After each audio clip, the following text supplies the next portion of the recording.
तो सोचिए, एक कोने में है वो जो मतलब सितारों को नाश्ते में खा जाता है, और दूसरे कोने में वो है जो एक सेकंड में, सुनिए, 700 से भी ज्यादा बार घूमकर जानलेवा किरणें फेंकता है।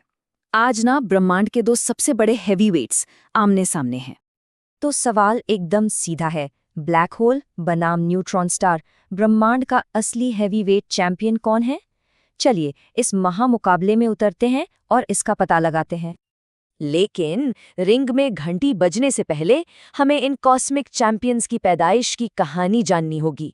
और ये कहानी शुरू होती है एक तारे की बहुत ही शानदार पर उतनी ही हिंसक मौत से। कल्पना कीजिए एक ऐसे तारे की जो हमारे सूरज से कोई 25 गुना तक बड़ा हो। अब होता क्या है कि जब उसका ईंधन खत्म हो जाता है तो वह अपने ही वजन के नीचे दबकर ढह जाता है। उसकी जो बाहरी परतें हैं वो एक जबरदस्त धमाके में फट जाती हैं, जिसे हम सुपरनोवा कहते हैं। लेकिन इस पूरी तबाही के बाद जो बचता है ना, उसकी किस्मत सिर्फ एक ही चीज तय करती है, और वो है उसका वजन। और बस यहीं पर सारा खेल बदल जाता है। देखिए, अगर धमाके के बाद जो कोर बचा उसका वजन हमारे सूरज से मान लीजिए करीब 2.5 गुना तक है, तो जन्म होता है एक न्यूट्रॉन स्टार का। लेकिन अगर वो वजन 3 गुना से भी ज्यादा निकल गया तो बस उसका ढहना कोई नहीं रोक सकता, और वो बन जाता है एक ब्लैक होल। तो अब जब हम अपने चैंपियंस को जान गए हैं तो पहले राउंड की घंटी बजने वाली है। राउंड 1, ग्रेविटी का गॉन्टलेट। देखते हैं किसके खिंचाव में ज्यादा दम है। ब्लैक होल की सबसे मशहूर चीज है उसका इवेंट होराइजन। ये एक ऐसी बाउंड्री है जहां से वापसी मुमकिन ही नहीं है।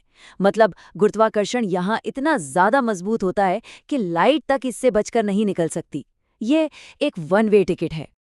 ग्रेविटी की असली ताकत सिर्फ वजन पर नहीं बल्कि साइज पर भी डिपेंड करती है। जरा सोचिए, हमारे सूरज जितने वजन वाला ब्लैक होल सिर्फ 6 किलोमीटर चौड़ा होगा, जबकि सूरज से 1.5 गुना भारी न्यूट्रॉन स्टार का डायमीटर लगभग 20 किलोमीटर होता है। यही जो अविश्वसनीय कॉम्पैक्टनेस है ना, यही ब्लैक होल को ग्रेविटी का बेताज बादशाह बनाती है। तो इस राउंड का विनर एकदम क्लियर है, ब्लैक होल। इसका गुरुत्वाकर्षण इतना भयानक है कि ये पूरे के पूरे तारों को निगल जाता है। न्यूट्रॉन स्टार यकीनन बहुत ताकतवर हैं, पर इस मैदान में वो कहीं नहीं टिकते। तो ग्रेविटी का ताज तो ब्लैक होल के सर सज गया। लेकिन क्या ज्यादा वजन का मतलब हमेशा ज्यादा घनत्व यानी डेंसिटी होता है? चलिए पता लगाते हैं राउंड 2 में, डेंसिटी का दंगल। और भाई, इस अखाड़े में न्यूट्रॉन स्टार अपना असली जलवा दिखाते हैं। जब बात आती है कि कम से कम जगह में कितना ज्यादा वजन भरा जा सकता है, तो ये डेंसिटी के असली मास्टर है। अच्छा, अब जरा इस बात को समझने की कोशिश करते हैं। सिर्फ 1 चम्मच, हाँ बस 1 चम्मच न्यूट्रॉन स्टार का मटेरियल, पता है कितना भारी होगा? 1 अरब टन। मतलब ये एक ऐसा वजन है जिसे हमारा दिमाग आसानी से प्रोसेस भी नहीं कर सकता। चलिए इसे एक और तरीके से समझते हैं। ये कुछ ऐसा है जैसे पूरे के पूरे माउंट एवरेस्ट को एक चीनी के दाने में निचोड़ दिया गया हो। जी हाँ, बस इतना ही घना होता है ये। लेकिन यही कहानी में एक मजेदार ट्विस्ट आता है। एक सुपर मैसिव ब्लैक होल की जो एवरेज डेंसिटी होती है वो पानी से भी कम हो सकती है। ऐसा इसलिए है क्योंकि ब्लैक होल का साइज उसके वजन से कहीं ज्यादा तेजी से बढ़ता है। सुनने में यह भले ही अजीब लगे, पर फिजिक्स के नियम तो यही कहते हैं। और इसीलिए ये राउंड जाता है न्यूट्रॉन स्टार के नाम, जो अविश्वसनीय वजन को छोटी सी जगह में पैक करने का शहंशाह है। तो स्कोर अब 1-1 की बराबरी पर। स्कोर बराबर हो चुका है और मुकाबला और भी मजेदार हो गया है। अब वक्त है तीसरे राउंड का, परम विनाशकारी शक्ति। देखते हैं इन दोनों कॉस्मिक दानवों में से कौन ज्यादा बड़ी तबाही मचाता है। ब्लैक होल का सबसे डरावना हथियार है स्पैगेटिफिकेशन। ये एक ऐसी प्रोसेस है जिसमें जबरदस्त ग्रेविटी किसी भी चीज को खींचकर नूडल्स या स्पगेटी जैसा लंबा और पतला बना देती है। वाकई में एक बहुत ही भयानक अंत। देखिए, ब्लैक होल्स अपने पोल्स से शक्तिशाली जेट्स निकालते हैं जो पूरी गैलेक्सी का नक्शा ही बदल सकते हैं। वहीं दूसरी तरफ कुछ खास न्यूट्रॉन स्टार होते हैं जिन्हें मैग्नेटार कहते हैं। उनके मैग्नेटिक फील्ड पृथ्वी से खरबों गुना ज्यादा ताकतवर होती है। और जब 2 न्यूट्रॉन स्टार आपस में टकराते हैं ना, तो सोना और प्लैटिनम जैसी कीमती धातुएं बनती हैं। न्यूट्रॉन स्टार की टक्करें बेशक शानदार होती हैं, पर जब बात बड़े पैमाने पर असर डालने की हो तो ब्लैक होल का कोई मुकाबला ही नहीं है। गैलेक्सी पर उनका प्रभाव और उनकी पहुंच उन्हें इस राउंड का विजेता बनाती है। और इसी के साथ स्कोर हो गया है 2-1 ब्लैक होल के पक्ष में।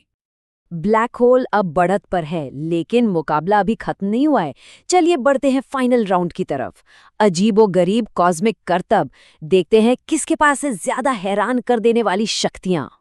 716 ये वो संख्या है जितनी बार अब तक का खोजा गया सबसे तेज पल्सर, जो कि असल में एक घूमता हुआ न्यूट्रॉन स्टार ही है। हर 1 सेकंड में घूमता है, मतलब एक किचन ब्लेंडर से भी 100 गुना ज्यादा तेज। ये रफ्तार तो अविश्वसनीय है। न्यूट्रॉन स्टार पल्सर बनकर कॉस्मिक लाइटहाउस की तरह काम करते हैं, और वो इतने सटीक घूमते हैं कि उन्हें ब्रह्मांड की सबसे परफेक्ट घड़ियां माना जाता है। वहीं दूसरी तरफ ब्लैक होल्स अपने पास समय की रफ्तार को ही धीमा कर देते हैं, और थ्योरी तो ये भी कहती है कि हॉकिंग रेडिएशन के जरिए वो अरबों सालों में भाप बनकर उड़ भी सकते हैं। तो जब बात आती है उन करतबों की जिन्हें हम देख सकते हैं और यहाँ तक कि इस्तेमाल कर सकते हैं, तो न्यूट्रॉन स्टार की खासियतें कई ज़्यादा एक्टिव और शानदार हैं। हम पल्सर्स को देख सकते हैं, उनकी स्थिरता का उपयोग कर सकते हैं। इसीलिए ये आखिरी राउंड जाता है न्यूट्रॉन स्टार के नाम, और स्कोर अब 2-2 से बराबर। 4 जबरदस्त राउंड्स के बाद मुकाबला बराबरी पर आ खड़ा हुआ है। तो अब वक्त आ गया है इस महामुकाबले के अंतिम फैसले का। तो ये रहा हमारा ऑफिशियल स्कोर कार्ड। देखिए, ग्रेविटी और तबाही मचाने की ताकत, ये दोनों राउंड गए ब्लैक होल के नाम। वहीं डेंसिटी और वो जो अजीबोगरीब हरकतें हैं, उसमें बाजी मार ली न्यूट्रॉन स्टार ने। तो फाइनल स्कोर क्या हुआ? 2-2 से ड्रॉ। सच तो ये है कि ये दोनों ही अपनी अपनी फील्ड के असली चैंपियन हैं। 2 अलग अलग ब्रह्मांडीय छोर, लेकिन दोनों का जन्म एक ही तारे की राख से हुआ। ये हमें सोचने पर मजबूर करता है कि इस अंतहीन अंधेरे में न जाने और कौन कौन से अजूबे अपनी खोज का इंतजार कर रहे हैं।